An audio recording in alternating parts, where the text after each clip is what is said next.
Baik, bismillahirrahmanirrahim. Assalamualaikum warahmatullahi wabarakatuh. Sebelumnya terima kasih kepada Bapak dan teman-teman. Kami dari kelompok 3 akan mempresentasikan hasil makalah kami lewat video ini. Makalah kami berjudul Desain Materi Pembelajaran PAI. Saya, Pirawana Yaisa, akan menjelaskan apa itu desain materi pembelajaran PAI. Di sini kita perlu ketahui dulu apa itu desain.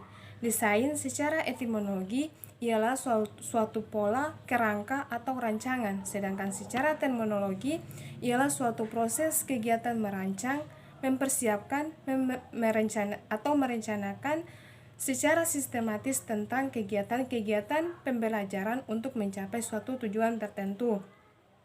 Menurut Hamzah Uno, desain yakni cara yang memuaskan untuk membuat suatu kegiatan berjalan dengan baik, disertai dengan langkah yang antisipasif guna memperkecil kesenjangan yang terjadi, sehingga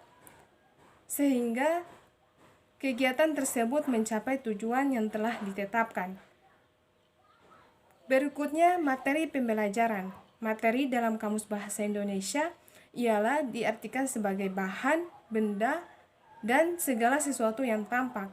Sedangkan pembelajaran diartikan sebagai petunjuk yang diberikan kepada orang lain agar diketahui.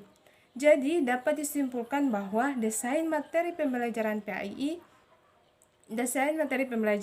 adalah praktek penyusunan media, teknologi komunikasi, dan isi untuk membantu agar dapat terjadi transfer pengetahuan secara efektif antara guru dan peserta didik. Mungkin hanya itu penjelasan dari saya dan akan dilanjutkan teman saya Sriwanda Pasi.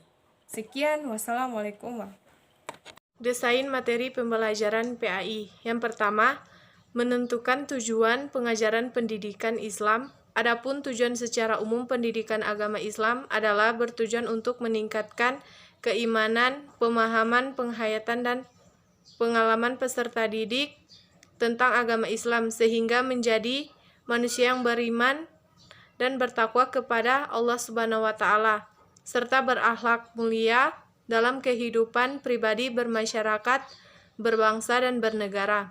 Yang kedua, menentukan materi pengajaran atau bahan ajar. Bahan ajar atau materi pengajaran PAI adalah terdiri dari Al-Quran dan Al-Hadis, keimanan syariah, ibadah, muamalah, akhlak, dan sejarah yang lebih menekankan pada perkembangan ajaran agama, ilmu pengetahuan, dan kebudayaan. Yang ketiga, menentukan pendekatan dan metode mengajar dan strategi yang akan digunakan agar bisa menyesuaikan dengan peserta didik. Yang keempat, media pengajaran dan pengalaman belajar ini digunakan untuk mempermudah peserta ajar atau murid untuk menerima pelajaran. Yang kelima, evaluasi keberhasilan. Hal ini dilakukan untuk mengetahui kemampuan siswa dalam menerima pelajaran yang telah diberikan oleh pengajar atau guru pendidikan agama Islam. Jelaskan bagian yang ketiga, yaitu bagaimana metode pembelajaran yang baik. Nah, di poin pertama adalah metode ceramah. Metode ceramah merupakan metode penyampaian materi ilmu pengetahuan kepada anak didik melalui proses penyampaian secara lisan. Yang kedua yaitu metode tanya jawab. Metode tanya jawab adalah metode mengajukan pertanyaan kepada peserta didik atau sebaliknya. Di metode ketiga yaitu metode kisah, yaitu salah satu metode pembelajaran yang menggunakan dengan cara memberikan cerita atau dongeng para tokoh-tokoh yang sesuai dengan tujuan perencanaan pendidikan, sehingga dapat menggugah hati nurani dan berusaha melakukan hal-hal yang baik.